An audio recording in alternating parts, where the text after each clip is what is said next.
I'll admit, this one was a strange experiment, but a necessary one.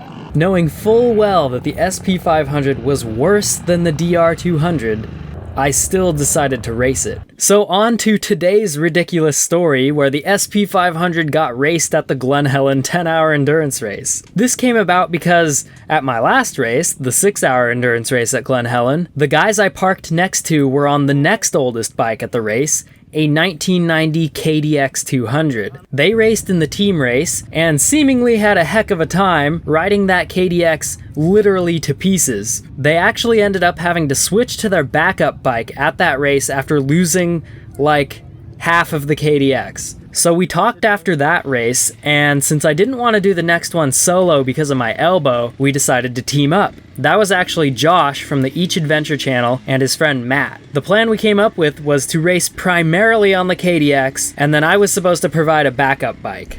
What they didn't know was that a week before the race, I was going to pick up the Junker SP500 and show up with that thing. I have to give a huge thank you to everyone who bought a sponsor spot on the SP before the race, because that allowed me to thoroughly test my new sticker creation process. Also, thank you again to Rocky Mountain, because while I was there at their facility, I got a little peek at how Attack Graphics does their stuff, and that helped make these stickers way better. They didn't turn out perfect, but they turned out durable and good enough. So I'm stoked to finally have a working sticker system, and it'll be great to start redoing the XR600 stickers with the new process. Anyway, when I got to the race, I thought it would be a really good idea to start the race on the SP500. Hands on your helmet! Row 3, hands on the helmet! Come on, number 9, I want your fingers touching on top!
very glad I got the ride on the SP500 out of the way early, because it was pretty sketchy racing that thing out there. We were in open beginner novice, and my pace on the SP500 was only good enough to keep us in the bottom third of the pack. It was definitely at least worth giving it a try, because I was able to identify areas where the SP500 lacked most compared to modern equipment. But racing the whole race on the SP500 would have been disastrous. The biggest issue, and it was a major issue, was that the thing just didn't have the guts to make the hills. Nobody believes me when I tell them the power on this thing just isn't good. It feels like a KLR 650 that will only go to 1/8 throttle. It has good engine inertia, and that is it.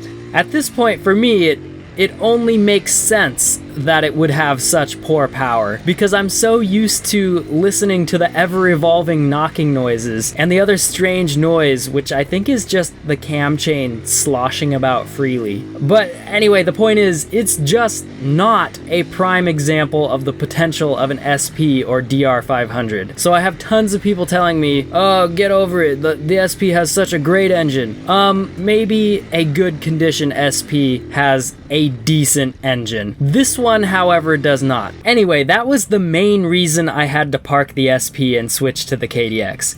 It just wasn't going to get us up the hills consistently. There were some other major drawbacks with the SP500, and again, I'm glad I got to feel those drawbacks when pushing it hard on that race course, because I should now be able to make this thing much more capable with just a few simple changes. Switching the handlebars to solid mounts instead of rubber bushings will make a massive improvement in my ability to carry speed into turns with the SP. I was having a lot of difficulty with the front wheel wandering, and I can just feel and see that it's happening right at those rubber bushings in the top clamp. Anytime I tried to take a turn even slightly hot, as soon as there was a lot of force being put into the front end, the front wheel would wobble and squirm its way out of that force, which would either stand me up in the turn, or it would just make the front wheel tuck violently into a washout. And of course, my input at the bars for doing quick maneuvering was just largely ignored by that front end.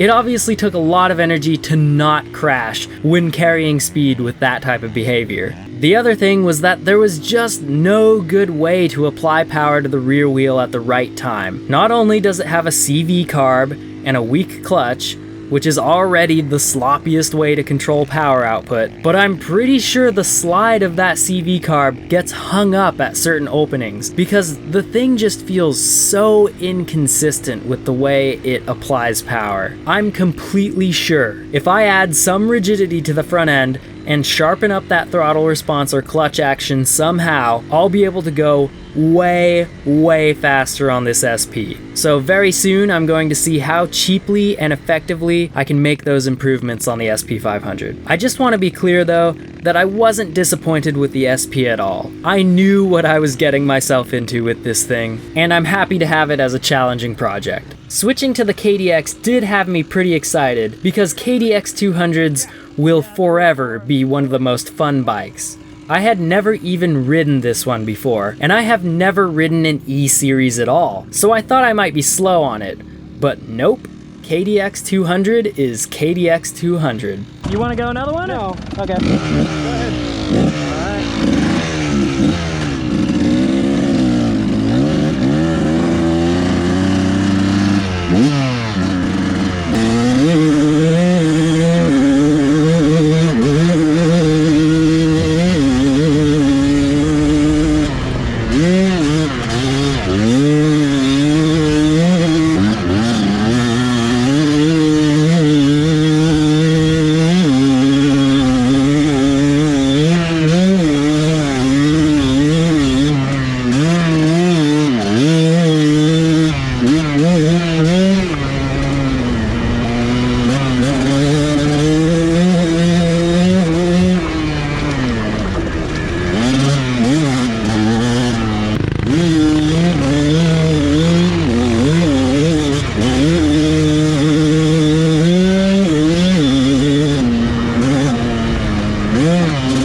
Unfortunately, my excitement for the KDX outweighed my skill on the bike, and I wasn't able to put in clean laps, but I still managed to post a decent lap time here and there, and I was doing a lot more passing than getting past. It was all a really good load of fun until the KDX started to fall apart. What happened? It went flat. The rear went flat. That's just my luck though. Oh shit.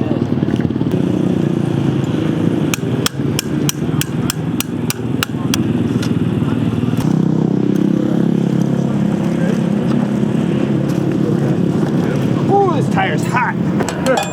Oh, yeah.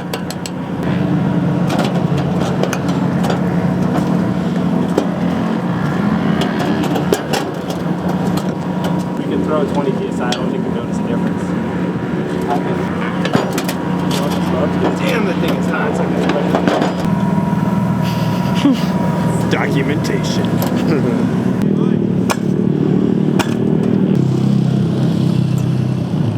Good luck, brother.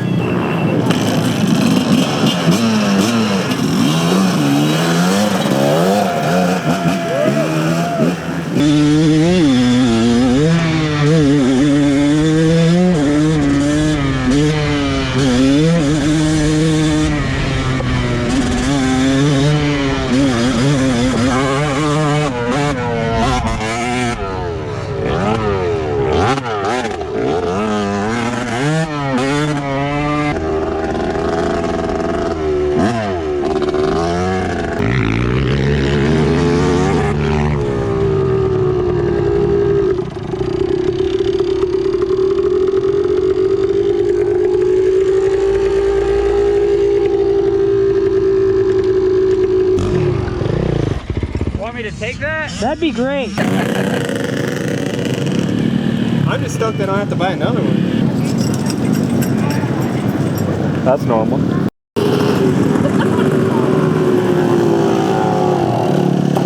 it back on? Yeah. Yeah, I did. And then I'll do one more. It sounds like a bag full of rocks in there now, though, so I don't know. Wait, where's the fender? What? No way. The fender's gone too. What? No way. You didn't realize. It broke through here. What the hell?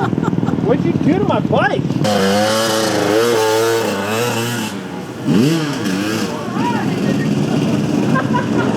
After the muffler repair and flat tire setting us back probably 30 minutes, we were pretty far back from the next team up, so the goal shifted to just holding on to our position and actually finishing. Over the course of the next 7 hours or so, our team ended up taking some pretty tough licks, and it actually did get pretty difficult to keep turning laps. At one point or another, we all took some sort of serious beating from the course, and we all had our injuries and our issues, and it got really difficult. How you doing? Didn't take the hill. Oh shit! Is that what you guys thought? Yes! My big setback happened as I was blasting down a torn up straight. I have no clue what actually happened, but I was going fast, and suddenly the bike just swapped out from under me, and I went down hard. It was a really frustrating one because it was dark out and I just have no clue what actually went wrong. All I remember was going very fast, the bike just disappearing out from underneath me slamming into the ground super hard, getting the bike back up, and everything was just all bent up on the bike. I had the wind knocked out of me really bad on that one and just couldn't breathe deeply for the rest of the race, but because we were all struggling to keep going, we all had to keep taking our turns on the bike. Nobody was in any kind of condition to just take the bike for the rest of the race or to even just do longer shifts on the bike. It was really painful. I never expected a team race to get that difficult, but this 10-hour race through the night delivered. We finished, barely, all beat up, and we managed to not get last place, which felt like a freaking accomplishment after everything we went through. 9th out of 12 positions in beginner novice, and that crap was hard fought. So if you want to get totally wrecked by an endurance race, which I love doing, you don't necessarily need to Ironman it. It's difficult enough, even with a team.